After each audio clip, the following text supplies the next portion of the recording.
Bwana Yesu asifiwe. Wapendwa, katika safari hii ya kuelekea mbinguni au ya kuelekea uzima wa milele, kuna mambo mengi ambayo unatakiwa uangalie katika maisha yako. Kuna mambo ambayo unatakiwa uyafanye kwenye maisha yako, kuna mambo ambayo unatakiwa uachane nayo kabisa kwenye maisha yako. Kitu cha kwanza kabisa, acha kujifanya mtu wa msaada. Acha kujifanya mtu wa Mungu zaidi, mtu wa kusaidia. Kuna kundi la watu ambao umelibeba kwenye maisha yako, lakini huo ni mzigo katika maisha yako. Hawana msaada wowote. Ukitaka kulithibitisha hilo, angalia au kumbuka ulivyopatwa na tatizo, ulivyokuwa na shida yoyote. Ni watu wangapi ambao uliwaelezea tatizo lako na ni wangapi walioweza kukusaidia? Ukiangalia simu yako imejaa namba nyingi, imejaa majina mengi. Majirani ni wengi, ndugu ni wengi, lakini ulivyopatwa na tatizo, wangapi uliwapigia simu walishika simu zako? Wangapi walipigia simu walikusaidia katika tatizo lako? Hizo namba zote ni za kazi gani sasa kwenye simu kama hazina msaada? Unaweza kupima, angalia hao watu unaowaita marafiki au watu unaowaita ndugu. Jaribu kupima au hesabu tu, toka umefahamiana nao hao watu. Ni mema mangapi yamefanyika kwenye maisha yako? Yaani wamefanyika baraka kwenye maisha yako mara ngapi? Au wamefanyika maumivu na mzigo kwenye maisha yako mara ngapi? Unaweza kupima tu mwenyewe. Tafakari wewe mwenyewe ndani ya moyo wako. Hesabu mazuri yao, hesabu mabaya yao.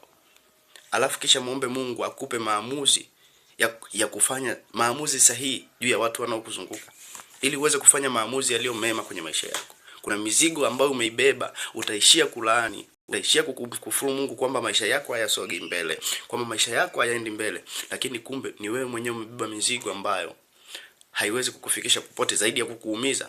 Umejaza ndugu kwenye nyumba yako. Wewe una chumba kimoja cha kupanga, vyumba viwili vya kupanga, lakini ndugu wa kutosha. Wanatakiwa wale wanywe. Unalipa kodi. Afu mwisho siku utaanza kumlaumu Mungu kwamba kwa nini njia za baraka hazifunguki, njia za uchumi hazifunguki. Kumbe ni wewe mwenyewe umejaribia, umesababisha kubeba mzigo ambao haukutakiwa kwenye maisha yako. Watu waliofanikiwa ni watu wenye roho ngumu. Usijifanye mtu wa msaada sana. Usijifanye mtu wa msaada sana. Muombe Mungu akupe kupunguza au akupe kukutana na watu sahihi kwenye maisha yako. Usiogope kuwapunguza ndugu, kwamba usipopokea simu ya ndugu kwamba kuna jambo fulani linapungua kwenye maisha yako. No. Ndugu anaweza kukupigia simu akakwambia ana tatizo fulani, kumbe hana tatizo kabisa. Anakujaribu. Na wewe utajifanya mtu wa msaada, utatuma hicho kiasi alichohitaji. Ataenda kumwambia na ndugu yake kwamba fulani kanitumia kiasi fulani. Na atakupigia simu. Wakipiga watu 10 na uona shilingi ngapi kwenye maisha yako? Unaingiza shilingi ngapi kwa siku? Utaishia kulaani tu. Utaishia kukufuru kwa Mungu kwamba maisha yako hayasongi mbele. Hivyo muombe Mungu leo akupe kutambua na kufanya maamuzi sahihi ya kuwapunguza watu ambao hawana msaada kabisa kwenye maisha yako. Ukikubaliwa na Mungu, Mungu ndio ndugu pekee ambaye hawezi kukuangusha. Ahadi zake ni za kweli. Msaada wake ni wa milele. Achana nao watu.